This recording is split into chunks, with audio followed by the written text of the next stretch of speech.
একটা মানুষের জন্য বা দলের জন্য এর চেয়ে খারাপ ফিলিংস কি হতে পারে? যে জিনিসটার জন্য এত বছর অপেক্ষা, এত আশা, এত কল্পনা, এত আয়োজন, অনেকে মাঠে নেমে গেছে, এলাকাতে নেতৃত্ব দিচ্ছে, আগামী দিনে রাষ্ট্র ক্ষমতায় আসবো, সেই দলটাই মাইনাস হওয়ার পথে। তবে কোনো আইনের মাধ্যমে না, কোন রকম সিস্টেমের মাধ্যমে না, একটা কৌশলের মাধ্যমে।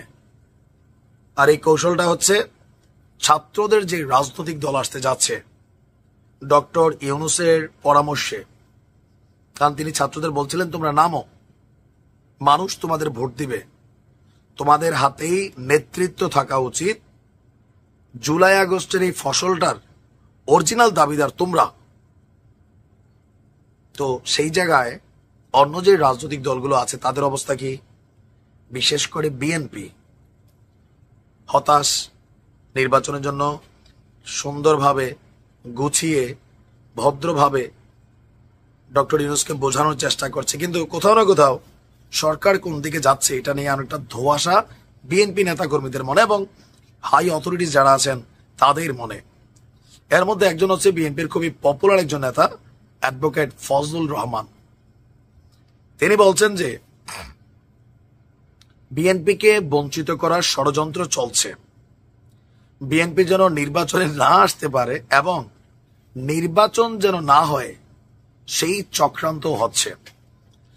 তো তিনি আপনার এখানে ছাত্রদেরকে বলছেন যে তোমরা যদি রাজনীতি করো মাঠে আসো। আবার জামাতকেও তিনি কিন্তু ধরছেন। জামাতের উদ্দেশ্যে তিনি বলছেন তারা আজকে স্লোগান দেয়, দুই সাপের এক বিষ, নৌকার ধানের শীষ। এখন নির্বাচন যদি হয় বিএনপি 80% ভোট পাবে, আপনারা 10% ভোট পেলে সেলুট দিব। মানে একটা নির্বাচন হলে জামাত 10% ভোট পাবে না। তাদের চিন্তা সরকারের সাথে একটা গোপন আতাত আছে জামাত ইসলামের। এই আতাতের মাধ্যমে প্রশাসন, ব্যাংক, বিমা প্রতিষ্ঠান, বিভিন্ন জায়গায় তারা তাদের সেট আপ দিয়ে দিছে। আর এই টোটাল সেট আপের মাধ্যমে বিএনপিকে মাইনাসের ষড়যন্ত্র চলছে। তার বক্তব্য, আপনারা ব্যাংক দখল করেন আবার বলেন বিএনপি সাদাবাস। এখন জনগণ কাকে ভালোবাসে যদি প্রমাণ চান নির্বাচন দেন। স্থানীয় নির্বাচনের জন্য এই স্বৈরাচার বিরোধী আন্দোলন হয় নাই। ফ্যাক্ট হচ্ছে স্থানীয় সরকার নির্বাচন আগে নাকি জাতীয় নির্বাচন আগে? জামাত মানে বৈষম্য বিরোধী জাতীয় নাগরিক, ভিপি নুরের দল, সরমোনাই যারাই আছেন সবাই একজোট, সরকারেরও উপদেষ্টা আসিফ বা যারা আছেন স্থানীয় সরকার নির্বাচন আগে চায়। একা বিপরীতে বিএনপি জাতীয় নির্বাচন আগে চায়। বাট বিএনপির মাঠের শক্তির কারণে একাই সবার সাথে ডিল করার ক্ষমতা রাখে, আবার সরকার সিদ্ধান্ত নেওয়ার বেলায় বিএনপিকে প্রায়োরিটি দিচ্ছে। তো এগুলো নিয়ে বলা হচ্ছে যে নির্বাচন নিয়ে টালবাহানা বন্ধ করেন, এই সংস্কার খেলা বন্ধ করেন। এগুলো বিএনপি বহুত আগে শুরু করছে, 31 দফা। সব নির্বাচন হবে, মানে স্থানীয় সরকার নির্বাচন একটা গণতান্ত্রিক সরকার করবে। জনগণের হাতে আপনি ক্ষমতা বুঝিয়ে দিন। আর জামাতকেও একটা বক্তব্য দিয়েছে, ইসলামকে ছোট করে, ইসলামের নামে ব্যবসা করে এদেশের মানুষকে ভুলাতে পারবেন না। এদেশের মানুষ প্রকৃতি ইসলাম বিশ্বাস করে। কোন দিকে যাচ্ছে? আপনার কি মনে হয় বিএনপি কি আসলে মাইনাস করার প্ল্যান চলছে? তবে জামাত এবং বৈষম্য বিরোধীরা এক টিম এতদিন মনে হলেও এখন কিন্তু বিষয়টা আলাদা, স্পষ্ট। ছাত্রদের রাজনৈতিক দল নিয়ে এই মুহূর্তে সবার মধ্যে একটা আকাঙ্ক্ষা তৈরি হয়েছে, কারা সারা বাংলাদেশে তারা নির্বাচনে প্রার্থী দেবে, এত বড় একটা দল তৈরি করবে, পরিচালনা করবে। তো মানে পেছনে কি কেউ আছে নাকি সব পোলা পায়?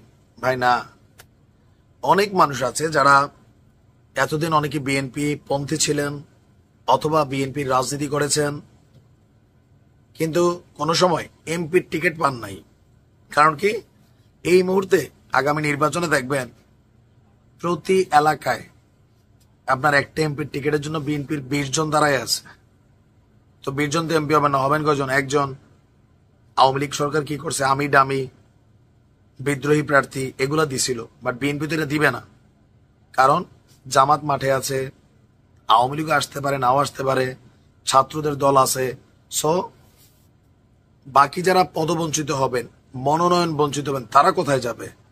তো যারা একটু বুদ্ধিমান খেলোয়াড় তারা আগে থেকে সরা শুরু করছেন। আবার অনেক বিএনপির অনেকগুলো উইংস ছিল, বিশেষ করে সেনাবাহিনীর সাথে বিএনপির একটা আভ্যন্তরীণ ভালোবাসা, সেই দলটার জন্ম থেকেই প্রেসিডেন্ট জিয়াউর রহমানের কারণে।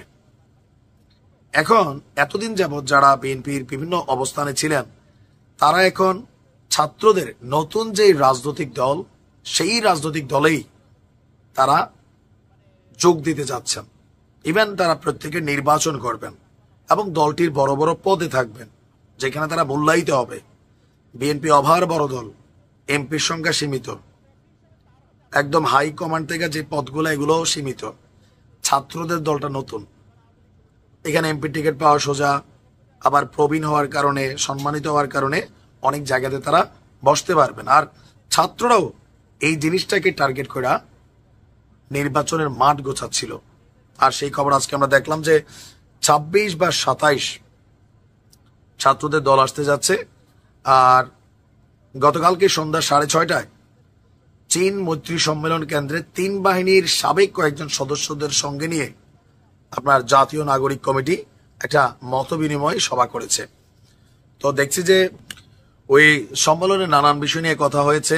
এই দলটির আগামী কেমন হবে, পরিবারতন্ত্রের রাজনীতি থাকবে না, জনগণের দল হবে, মানে নানান তারা তাদের রাজনৈতিক যে ক্যাম্পেইন সেটা চালিয়েছেন। তবে দলটির প্রধান পদে, একদম শীর্ষ পদে নাহিদ এবং আক্তার, এই দুজন হচ্ছেন একদম দলটির একটা প্রধান পদে। এই আক্তার হোসেন তিনি কিন্তু দলটির সদস্য সচিব হচ্ছেন। সার্জিসের এই পদ নিয়ে অনেকটা অবস্থান ছিল, বাট ছিটকে পড়ে গেছেন। আর রাজনীতির মাঝেও আক্তার তাদের গুরু, বুঝতে পারছি।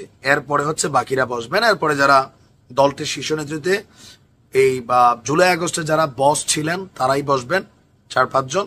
আর বাকিরা যারা এখন আসবেন, উপদেষ্টা, পরামর্শক, এমপি, বিভিন্ন জেলায় তাদের নিজ নিজ আসন থেকে নির্বাচনের সম্ভাবনা আছে। এই ঘটনাটা দেখে অনেকে বলছেন বিএনপির মুখের খাবার কেড়ে নিচ্ছে ছাত্ররা। কেন?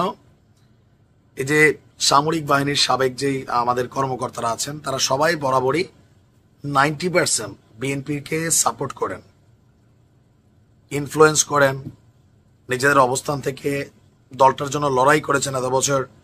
বাট রাইট নাও তারা নতুন দলে যোগ দিচ্ছেন। এখানে বিএনপির কিছু অংশ সমর্থন, বুদ্ধি বলেন, অনলাইন ইনফ্লুয়েন্স বলেন, 10টা ভোট হলেও এটা কিন্তু কমবে। আর এই জন্যই তারেক রহমান বলছেন যে এইবারের নির্বাচন পুলসেরাত পার হওয়ার মতো নির্বাচন হবে নানান কারণে। তো বিএনপির যারা উশৃঙ্খল কর্মীরা আছেন সাবধান, ভালো হয়ে যান, নয়তো কিন্তু ভোট পাবেন না। ভালো থাকুন।